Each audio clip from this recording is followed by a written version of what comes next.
तैयार हुए पहले शहादत के लिए।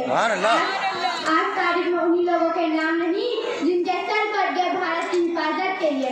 हज़रात मोहतरम, हमारे हिंदुस्तान की शान बहुत निराली है। ये वो हिंदुस्तान है जहाँ बाबा आदम अलैहिस्सलाम ने कदम रखा।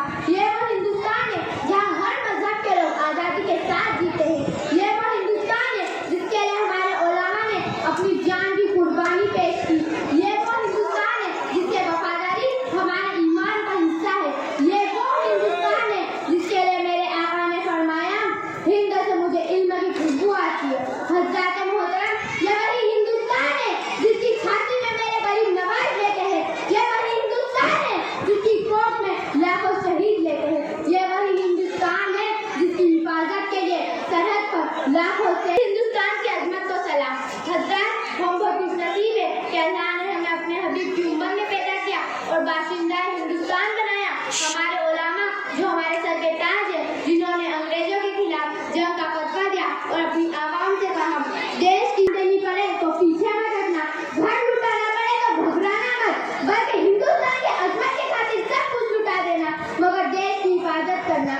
जब ये बात हमारे उलमा ने हमें बताई तो तारीख उठा कर देख लेना। अगर सबसे ज्यादा किसी के सर कटे हैं इस देश की हिफाजत के लिए तो हमारे बुजुर्गों के सर कटे हैं, उन मुसलमानों के सर कटे हैं जिनका नाम आज तारीख में है ही नहीं। हज़रत, ये वो लोग हैं जिसको अंग्रेजों ने जुल्म किया, उन्हें लोहे की सलाखों से बंद करा, उनके खानदान वालों, परिवार वालों को लोहे की सलाखों से बांध कर उल्टा लटका दिया गया। और आज भी कलकत्ता हाईवे रोड से लेकर दिल्ली हाईवे रोड गवाह है कि हमारे बुजुर्गों की लाशों को इन्हीं रोड के दरख्त पे लटकाया गया था। हज़रात मोहतरम, ये दुनिया नहीं जानती कि हम ही वो लोग हैं। जब भी हमारे देश को हमारी जरूरत पड़ेगी, हम हमारा सर कटाने के लिए तैयार रहेंगे, अपनी जान का तोहफा पेश करने के लिए तैयार रहेंगे। ये बात अलग है कि तारीख लिखने वालों ने हमारी कुर्बानियां ना बताई, हमारी कुर्बानियां ना बताई, हमारे खून को जाया समझा, बट हमें और हमारी कौम को इससे जरा भी फर्क नहीं पड़ता। मैं तो बस यही कहूँगी, जुल्म को रोकने, हक को सदाकत के लिए हम ही तैयार हुए पहले शहादत के लिए। आज तारीख में उन्हीं लोगों के नाम नहीं जिनके सर कट गए भारत की हिफाजत के लिए। ये सच्चाई है जिसे बताई नहीं गई। हज़रत, हमें इसी मिट्टी में जाना है, इसी की गोद में लेटे रहना है और कयामत तक इसी की गोद में लेटे रहना है। वतन की वफादारी उनसे मांगो जिन्होंने अंग्रेजों की गुलामी की और अपने देश से गद्दारी की।